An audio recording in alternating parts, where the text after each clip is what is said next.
What is the best surprise that you have ever given someone or received from someone? 37 years ago, when David and I first began dating, and by the way, tomorrow is our 35th anniversary. But 37 years ago, when we first began dating, one day he was out at my house. We were out in the backyard when a wild cat living under a barn on the farm behind my house wandered up into the yard. David made her acquaintance and instantly fell in love with her. Over the next several days, this was early December, late November, he kept worrying aloud about how that poor little cat was going to make it through the winter without freezing to death. That gave me an idea for a Christmas present. So unbeknownst to David, I captured that wild cat and put her in my basement to begin domesticating her. Now, mind you, I had never owned a cat in my life. And let me just say that potty training a wild cat can be challenging. It was messy. But along comes Christmas Day, and David comes over to the house, and we're unwrapping presents. And when we're all done, I said, "Oh, just a second, there's one more. I have a surprise for you." Went downstairs, put the cat into this large, oversized gift wrap box, sealed it at the top, carried it upstairs, set it down in the living room, and said, "Go ahead, open it." From the looks of the package, I'm sure David thought it was maybe a KitchenAid mixer, something like that, because it was a big package. He started to shake it. I said, No, it's fragile. So he gingerly began opening it from the top, and the little cat pokes her head up like a periscope on a submarine and starts looking around like, "Where am I now?" David was stunned and delighted. But stunned because the last thing you ever expect to find in a gift wrap package on Christmas is a living creature. But there she was. She now belonged to him. Life is like that. Full of the unexpected surprises. Some of them good, some of them pretty terrible. We live in a world of uncertainty. And that's the essence of what we're going to talk about today as we come to the next passage in our intensive study of the New Testament book of Colossians. We come to a passage that has embedded in it 3 powerful, practical instructions for how we can better navigate in this world of uncertainty. Let's begin with a prayer. God, we have no idea what's going to happen next. We have no idea what's going to happen tomorrow, let alone a week, a month, a year from now. Life is so much bigger than us. The cosmic reality that surrounds us, it's so much bigger than us. Teach us how we can not just survive, but thrive in the midst of all of that uncertainty. We ask in the name of Jesus. Amen. The first instruction is found in Colossians 4:2. Devote yourselves to prayer. Now notice please that this does not say, if and when you get around to it, if you could squeeze it into your schedule, as you're dashing to work one day, you might want to lift a prayer or two to heaven. No, it says, be devoted to prayer. Devoted means having an enthusiasm for and commitment to something. Like I might say, David is devoted to our cats. And if you are a Facebook friend with David, you know that because every day he's posting multiple pictures of our 2 cats. He's worse than a new parent with an infant.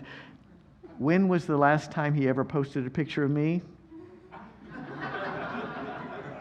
Not that I'm bitter or anything, but let's just say he is crazy about the cats. That's what devotion looks like. That's what passion looks like. Are you that passionate about prayer? A commitment, a deep commitment to it. Why should I be? Because prayer changes things. Prayer has the power to change you and the circumstances around you. Back in the 1800s, a well-known British social reformer named George Mueller, he also taught a lot about prayer.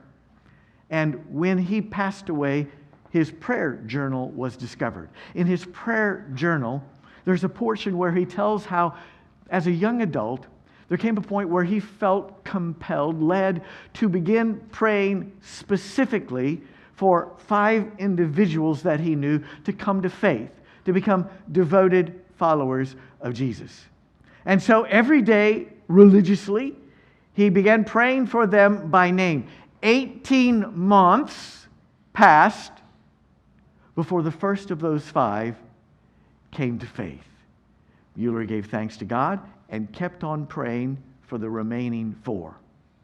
Another 5 years passed. Every day he's praying for these remaining 4 before the second of the 5 came to faith. Mueller gave thanks and kept on praying for the remaining 3. Another 6 years passed. We're now, 12 plus years into this prayer experiment before the 3rd came to faith. Mueller gave thanks and kept praying for the remaining 2 brothers of sons of a friend of Mueller's. And he prayed for them by name every day for the next 36 years. He wrote this in his prayer journal. I hope in God, I pray on and look for the answer. They're not converted yet, but they will be. George Mueller died in 1898, and those 2 were not converted. But guess what? A few short months after he passed, those 2 also came to faith in Jesus. That's what it looks like to be devoted to prayer. When God lays something on your heart to pray about, be like a dog with a bone. As Winston Churchill once said to the British people, never give up, never give up, never give up. Jesus put it to us this way, that we who follow him ought to pray always and not lose heart. Never lose heart. Because prayer has the power to change things, to change you, to change the circumstances around you. But Jeff, you may say, how? How does prayer work?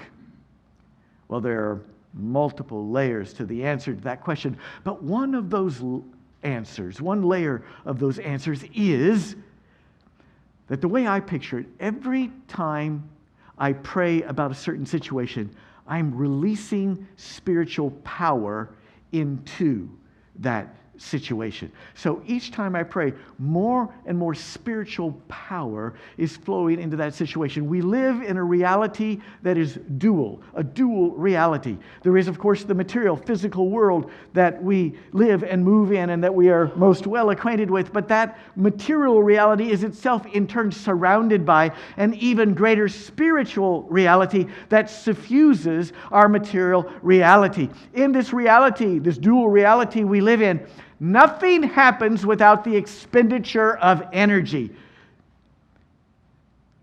How is it they put it in physics? Everything that moves requires an equal and opposite reaction, something like that. I never did good at physics. But the idea is force, energy, has to be applied to change anything in this world. And there are 2 kinds of energy: material, physical, and spiritual energy. And we ought to be bringing both to bear on any situation that we may face. So every time I lift a prayer, more spiritual energy is entering into a particular situation over and over again. Radiation is an example of physical energy. You can't see radiation, but when radiation is pointed in concentrated fashion in a particular direction, radiation has the power, for example, to shrink a tumor. So does prayer. 20 years ago here at Life Journey Church, 20 plus years ago, one of our congregants, Rob Connolly, who now lives in St. Louis, noticed that he had a bump on his chest, a solid mass near one of his nipples, and he was worried that it might be a male form of breast cancer. He scheduled an appointment with his doctor. The Sunday before that appointment was to take place, after worship service, he asked one of our deacons, Mike Driscoll, to pray with him. So they went into the back room here, Mike and Rob and his spouse, and Mike comes from a tradition where you lay hands on people when you pray for them for their healing. And so they went into the back room, and Mike lays hands on Rob and his spouse on Rob, and they prayed for Rob. Several days later, before Rob went to his doctor's appointment, he wakes up in the morning and the bump is gone. Overnight, it's just disappeared, dissipated. That is the power of prayer. Radiation can shrink a tumor, and so can prayer. So I say we should use both. We should use the best of medicine, and we should supplement and support that with the best spiritual practices of prayer, because there is a material reality that surrounds us and a spiritual reality that suffuses our reality. I know it was William Carey who put it this way: pray as if everything depends on God, act as if everything depends on you. I think that's good advice. We should, in this world where there's so much we can't control, we should use every lever of energy, every lever of power that is available to us, and that includes the power of prayer, because prayer changes things. A little boy says to his dad one day, "Daddy, I wish I had a baby sister."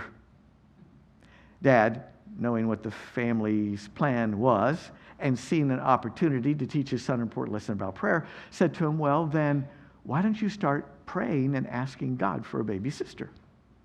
So the little boy, when he said his prayers each night, did so for about 4 weeks running. But 4 weeks is a long time when you're a kid, and after 4 weeks, he still had no baby sister, so he stopped praying. His dad encouraged him to pray on, but he was over it. 4 weeks, it hadn't been answered. Months later, Dad rushes Mom to the hospital, and when they come back from the hospital, they have not one, but 2 baby sisters. Twins! His son is delighted. Dad says, "Now, aren't you glad you prayed?" "Yes," his son said. "But Dad," he says, "aren't you glad I stopped when I did?"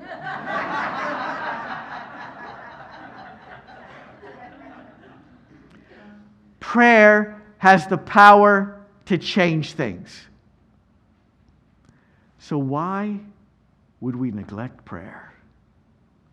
In a world that is so out of control, why would we neglect prayer? So here is the first instruction that Paul gives us.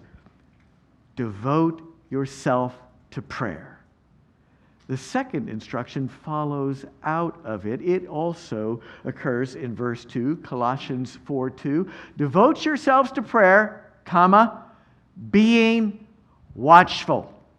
The New Testament Greek word that is translated there as watchful is grigoreo, which means to be fully awake, on guard, to live with a heightened awareness and anticipation.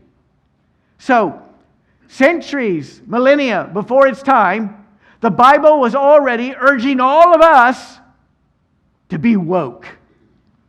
But in this instance, we're talking about being spiritually woke. You know where that modern terminology about stay woke, be woke comes from, right? Historians trace it back to the 1930s here in the United States, when there was an infamous, egregious case brought against 9 young African-American men who had been, as they were traveling through Alabama on train, they were falsely accused and arrested, accused of raping 2 white girls. They became known as the Scottsboro Boys. They were falsely convicted. Historians now look back on that case and regard it as one of the biggest miscarriages of justice in American history. It's a story, by the way, that loosely inspired To Kill a Mockingbird, the famous book To Kill a Mockingbird. But in 1938, Huddai Ledbetter wrote a song called The Scottsboro Boys. The lyrics of that song go as follows. Go to Alabama and you better watch out. The landlord will get you, going to jump and shout. Scottsboro boys, tell you what it's all about. And then in a voiceover, Huddai says, so I advise everybody, be a little careful when they go along through Alabama. Best stay woke, keep their eyes open. That's the first known modern instance of that term being used. Stay woke. If you were an African American in the 1930s traveling through Alabama, what would you be feeling and what would your attitude have been? You would have been on guard, on high alert, because you knew you were traveling through dangerous territory. So the scriptures, when they say be watchful, are advising us to assume that same attitude, recognizing that our journey on planet Earth is also filled with threats and danger, spiritual threats and dangers. So Jesus put it this way, Matthew 26:41, stay awake and pray that you do not come into temptation. Stay awake. 1 Peter 5:8 puts it even more vividly. Be alert and of sober mind, because your adversary, the devil, prowls around like a roaring lion looking for someone to devour. If you knew that a lion was loose in your neighborhood, how would that affect you? You would be on guard. You would be very careful. And that's the attitude, the perspective that the scriptures are inviting us to take, to be keenly aware of the spiritual dangers that are facing us. You may think to yourself, Jeff, you're an educated person. Do you really believe in a literal devil and demons? I've thought about that a lot. And the answer for me is yes, I do. And I'll tell you why. As we look at creation, the material creation that we can see and experience, we see that God has created all kinds of different levels of living creature. At the top of the food chain around us are us human beings. But as you move down the food chain, you come to, to apes, I guess, and then you come to dogs, and then you can get down to single-cell amoebas, and then you get down to cats below them, and no. Honestly, I truly love my cats dearly. And they're smarter than dogs, if the truth be told. But we see that God has created all different levels of life forms in the visible part of our reality. So it makes sense to me that God has also created levels of being that are above us, more sophisticated, more powerful than us. It's not like when God created humans, God said, well, I'm all out of ideas. I'm done. We generically refer to those higher level of beings as angels. And if human beings can go bad, then it makes sense to me that angelic beings can also probably go bad. But Jeff, you may say, if there are angels who've gone bad, who are trying with all their might to influence us to take up their cause, why wouldn't God destroy them? Probably for the same reason God doesn't destroy human beings when we go bad. The Bible says God is patient and long-suffering, not willing that any should perish. God is patient with us even when we go bad, because God doesn't want to give up on it. It stands to reason to be that God would have the same attitude toward fallen angels. So I believe that there are sentient beings, more sophisticated, more powerful than us, who can have some kind of impact and influence on us and the world around us. And if you see it that way, it's like, I had better be on guard. But I'm also aware that there are many Christians who see it differently, who see those biblical passages about the devil and demons as being metaphorical, as being God's way of explaining the complexity of how evil works in our reality in ways that we, mere human beings, finite human beings, can understand. Viewed that way, God's doing something akin to what we talked about in the sermon last week. We talked about how when a child asks a parent a question that's above their age level, a parent will often explain that to their child in a way that's age appropriate, as much truth as they can bear. And so maybe how evil operates in the cosmos, that energy force of evil is so complex and sophisticated that God says, if I explained it to you, it'll blow your mind. You can't comprehend it. So God says to us at a level we can understand. Think about it like this. Think about it as being as sentient creatures who are actively, strategically, intelligently trying to win you over to their cause and to bring you down and to get you to engage in destructive behavior. Think about it that way. But even if you take it that way, whether literal or metaphorical, it seems to me, leads us to the same conclusion. The conclusion being, the way evil operates in this world, we experience it as something that is active, strategic, and intelligent. And that means we'd better be on guard. I read a story a few years ago about a teenager, a young man who was experiencing a lot of depression. And by the way, is it getting too cold for you in here? Maybe take it up a degree, please. A young man who was experiencing a lot of depression. He and his friend one day decided to spend some time playing with the Ouija board. And as they were playing with the Ouija board, there came a point where the teenager who was struggling with depression told the Ouija board about his despair and asked what he should do. They put their fingers on the planchette, and the planchette slowly began to move from letter to letter, spelling out a message. Guess what the message was? Kill yourself. I tell you, there are forces out there who are going to try to take you down.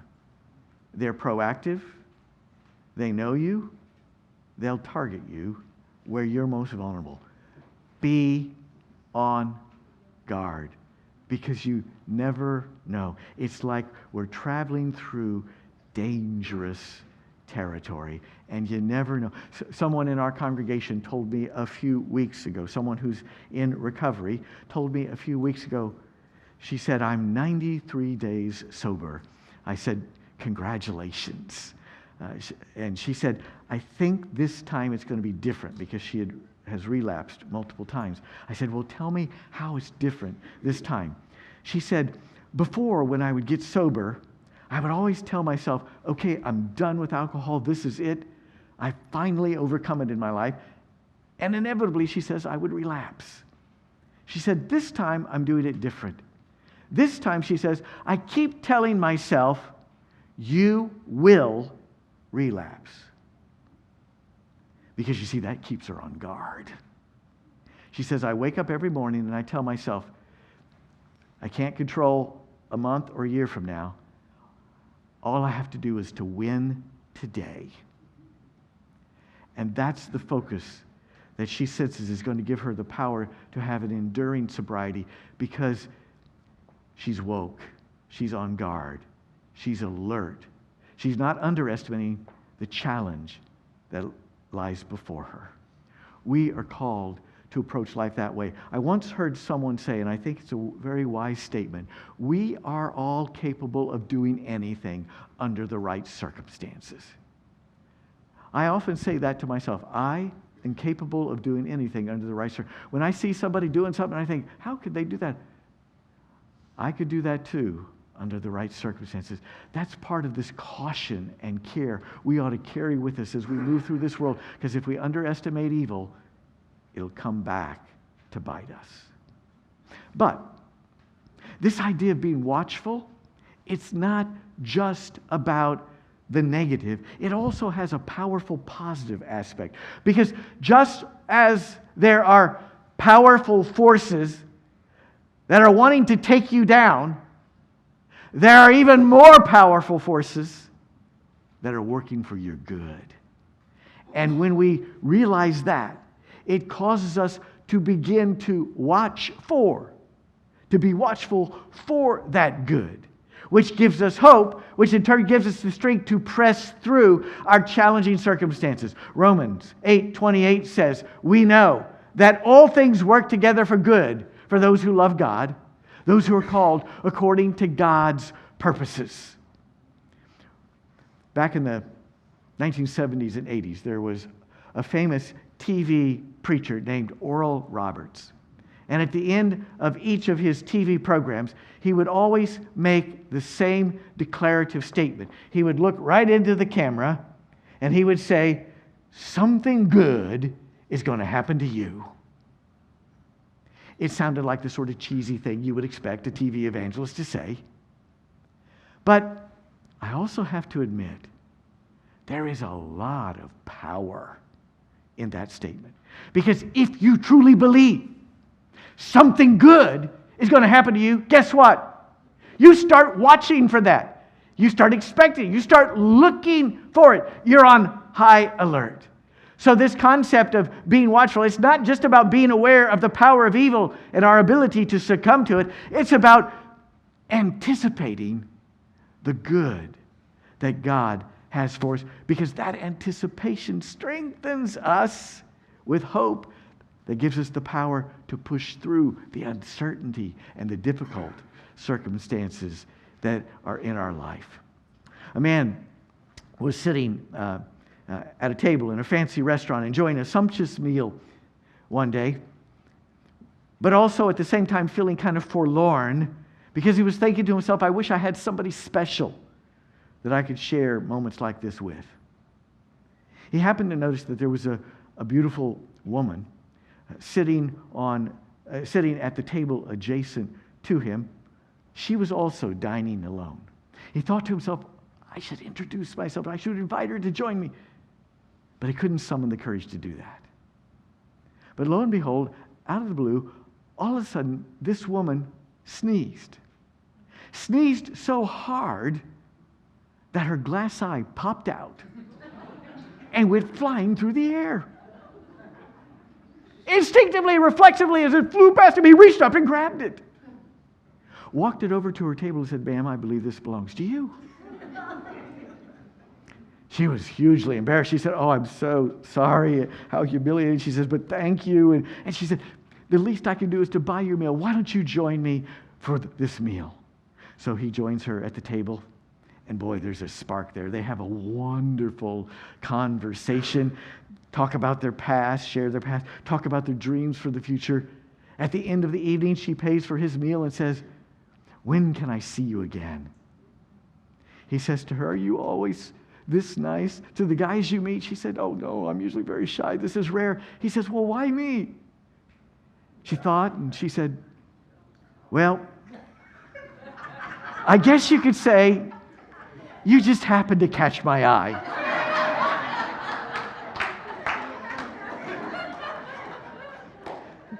Some of you are ahead of me here. Some of you are so smart, you don't even need to hear the rest of the sermon. You should just go home. You already know what I'm going to say. Okay, maybe that's not a true story. Maybe. But the point is, you never know what's going to happen. There are forces that are working for your good. Something good is going to happen to you. Live like you expect that.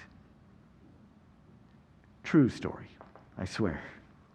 Also from back in the 1800s, this is my Sunday to tell you stories about great spiritual heroes of great British spiritual heroes of the 1800s.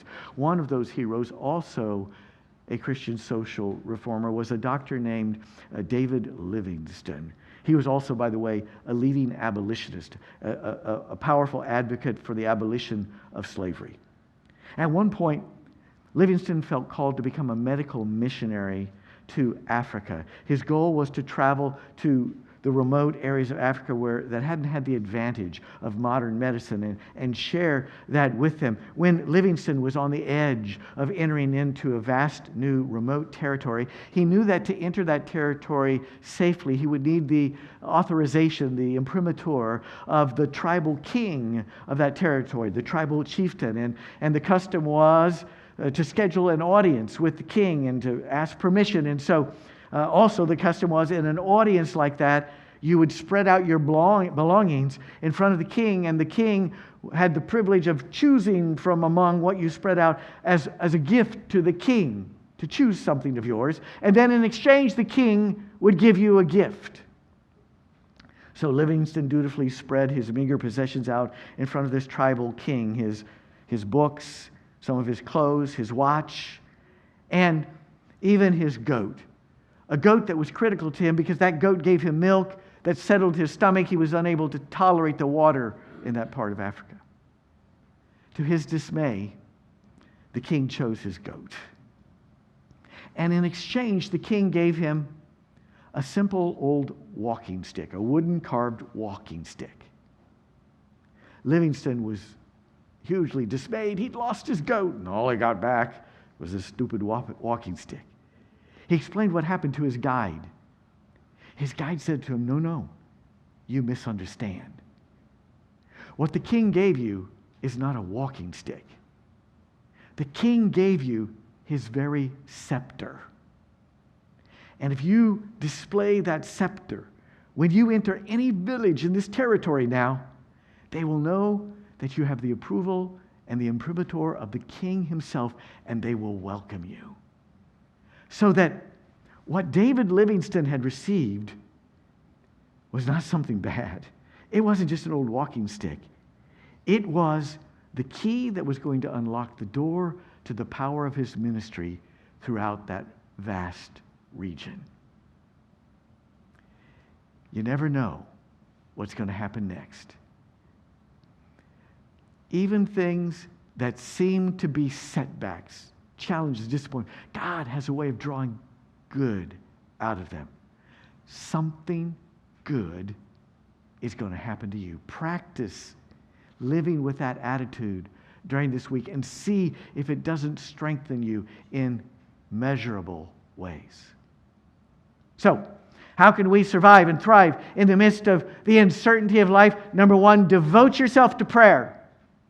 Number two, be watchful in both the negative and the positive aspects. And then finally, number three, the third embedded instruction that I want us to focus on today, it comes from Colossians 4, verse 6, which says, "Let your conversation always be full of grace, seasoned with salt." Some of you are sitting there thinking, I should memorize that verse. Finally, there's a verse in the Bible that affirms my salty language. Actually, in this verse, that's not what salt is referring to. Imagine you've just taken a roasted ear of corn off the grill, you've buttered it up, and you're going to sprinkle it with salt. You seasoned it with salt. That's what Paul is talking about here. Sprinkle grace over all of your words. Why? Because your words are far more powerful than you can ever imagine. The Bible puts it this way, Proverbs 18:21, life and death are in the power of the tongue, and those who love it will eat its fruits. The words you speak have the power to give life to the people around you, but also the power to take life from the people around you. The words you speak have the power to give life to you or to take life from you.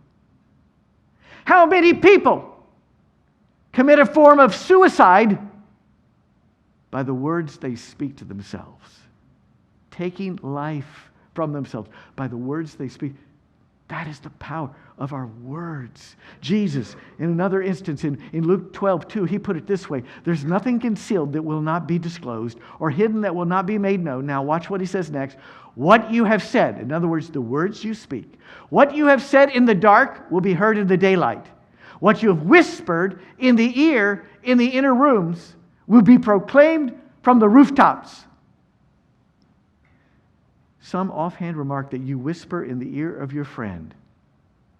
It doesn't stop there. Every word we speak reverberates, has ripple effects, because what you said to your friend will affect your friend. And your friend's affectation will then affect somebody else. Or if your friend repeats it, it'll affect. Every word we speak reverberates. It has ripple effects. Positive words live on. It's not like we say something and our words just evaporate into the air. Our words, in a sense, are eternal. So be careful what you say. Remember the creation story. How did God create all that is? God said, "Let there be light," and there was light through the spoken word. And then God created us in God's image, entrusting us with that very same power, the power of speech. Your words have incredible generative power, for better or for worse. I'll close with an example. I've told some of you this story before. Sorry to tell it again, but I tell it because this is the story of the first time in my life when I came to realize the incredible power of words. I was a freshman in high school at Franklin Central High School. I was feeling called when I grew up to become a preacher, but I was deathly afraid of public speaking. I knew if I was going to be a preacher, I was going to have to do public speaking, so I decided I was going to have to try to push through this fear, so I signed up for an elective speech class. I was, I think, the only freshman in the class. It was all upperclassmen, and then me. When the time came for me to give my first speech, I was dreading it, hated, got up, gave the speech, and it crashed and burned. I had felt led to tell people how to be saved. Let's just say it didn't go over well. All these upperclassmen were sort of staring at me stony-faced as if to say, "Why is this freshman preaching at us?" By the time I sat down, it was like, I never want to have to do that ever again. But then along comes the second round, second speech assignment. It's the day of. I'm sitting there in class. The person before me is going, and I know I'm next. And I'm sitting there thinking, I'd rather be dead. I'd rather be anywhere but here. I don't know if I can even get up and do this. But when that person before me finished, and just before Miss Mason called out my name to go forward for my speech, I overheard the kid sitting at the desk behind me, Danny Smith, the star of the varsity basketball team, a senior, big man on campus, whisper across the aisle to his friend Jeff McClellan, also a star on the varsity basketball team. And he whispered to Jeff McClellan and said, "Who's up next?" Jeff whispered back to him, "I think it's Jeff Miner." And Danny whispered back to Jeff, "Oh, he's not afraid of anything." Probably referring to the fact that I was stupid enough to preach God's simple plan of salvation in my first. He's not afraid of anything. And those words struck me like a lightning bolt. I physically felt something change inside of me. I don't know what was going on in my psyche, but it must have been something like, if the most powerful person in the high school thinks I'm not afraid of anything, maybe I'm not. Maybe I've got more strength than I think. I felt a surge of confidence. I got up. I gave my second speech. It was a huge success. It helped that instead of preaching at them, I instead told them about an experience I had at Kings Island. But it was a huge success. And that was a key turning point in my life. I probably wouldn't be up here today, but for the fact that Danny Smith whispered 5 words across the aisle to his friend that he doesn't to this day even know that I heard. But that whisper reverberates in my life. And if I've said anything good, here today for you, or if I've ever said anything good for you, credit Danny Smith, because his words reverberate through me, reverberate to you, and what you get out of that reverberates through you to others, so that a simple 5-word whisper continues to affect the world today. That's the power of the words we speak. So be careful. Be watchful what you say. 3 key instructions for how we can thrive in a world filled with uncertainty. Number 1, devote yourself to prayer.